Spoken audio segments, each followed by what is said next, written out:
Hello welcome to our channel Sathi Siri channel. అందరికీ నమస్తే. నేను వీడియో చూసారు కదా, దాని కంటిన్యూషన్ వీడియో అనమాట. నేను వీడియో ఎవరైనా చూడకపోతే టైటిల్ పైన లింక్ ఇస్తాను, దాన్ని క్లిక్ చేసి చూడండి.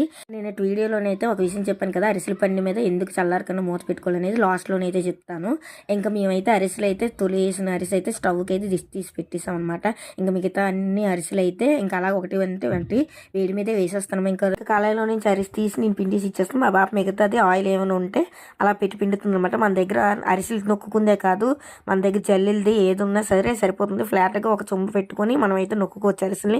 స్టార్టింగ్ లో చెప్పాను కదా, పిండి ఎందుకు చల్లారకని మూత పెట్టుకోవాలనేది లాస్ట్ లో చెప్తానని. ముద్ద అనేది చల్లారిపోయింది అనుకోండి, ఉండ చుట్టడానికి చాలా టైం పడుతుంది. వేడి మీద చేస్తే పర్ఫెక్ట్ గా అనేది వస్తుంది. మీరు కళలో చూస్తున్నారు కదా, అరిసె అనేది ఒక్క కన్నం కూడా పడకుండా ఎంత పర్ఫెక్ట్ గా అయితే వచ్చిందో. ఈసారి అరిసెలు చేసినప్పుడు ఈ టిప్ పాటించండి, అరిసె అనేది పర్ఫెక్ట్ గా వస్తుంది. ఈ వీడియో కనుక మీకు నచ్చినట్టయితే లైక్ చేయండి, షేర్ చేయండి, సబ్స్క్రైబ్ చేసుకొని పక్కన బెల్ ఐకాన్ క్లిక్ చేయండి. బాయ్.